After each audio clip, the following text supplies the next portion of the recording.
20 श्लोक मान ला पहला, तुम्ही तुम्हा विच अक्त तूरा निम फल। इस शरीर के अंदर मन परमात्मा ने डाला है। मन क्या है? मन विचारों का समूह है। जीव थोड़े दिन खाने के बगैर रह सकता है, श्वासों के बगैर भी कुछ क्षणों के लिए रह सकता है, पानी के बगैर भी कुछ दिन तक रह सकता है, परंतु विचारों के बगैर नहीं रह सकता है। मन के अंदर बिल्कुल ऊहापोह बना रहता सदा, हर दम विचार उठते रहते हैं। जब मन इस संसार में आता है तो संसार में इस संसार में आकर के संसारिक खेल में बंध जाता है। ल्यू धातु दुई राह है। अगर जो धातु के रास्ते पे ये चल रहा, धातु माने त्रिलोकी में रजोगुण, तमोगुण और सत्वगुण भाव संसार के अंदर ही अगर जब ये विचरण करता है ये मन, तब ये मैला हो जाता है, क्योंकि संसार मैला है, जग मैला मैलो हो जाए। और इस संसार के अंदर ये विचरण करते हुए इस मन के अंदर अब विचार संसारिकता वाले ही पैदा होते हैं। और जब इस मन के अंदर उठने वाले विचार आपस में ही टकरा जाते हैं,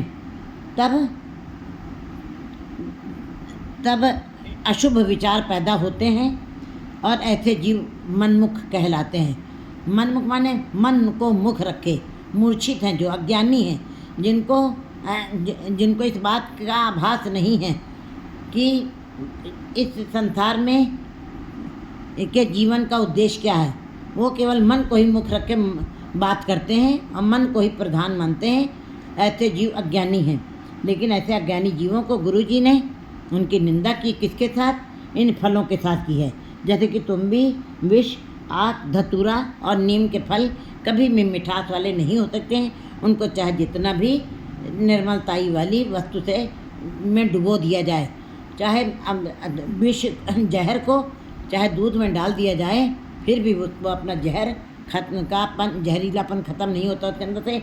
नीम को चाहे सींच दिया जाए अमृत से, लेकिन उसके फल पत्ते सदा ही कड़वाहट वाले होते हैं। इसी प्रकार जिन जीवों के अंदर से परमात्मा का नाम बिसर गया, भूल गया है, ऐसे जीवों के अंदर भी सदा विचार अशुभ ही पैदा होते हैं, बिल्कुल जहरीले पैदा होते हैं। उनके अंदर कभी निर्मलताई नहीं आती है।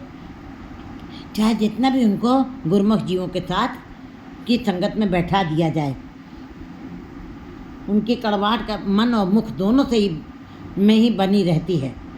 मुख से अंदर तो विचार बहुत कम पैदा होते हैं, बहुत कम हम व्यक्त करते हैं, लेकिन मन के अंदर तो हर दम विचार उठते रहते हैं। और मनमुख जीवों के अंदर सदा ही ऐसे ही जहरीले विचार व्यक्त बने रहते हैं, जैसे तुम्बी, जैसे विष और आक, धतूरा और नीम के अंदर सदा कड़वाहट और जहरीलेपन बना रहता है।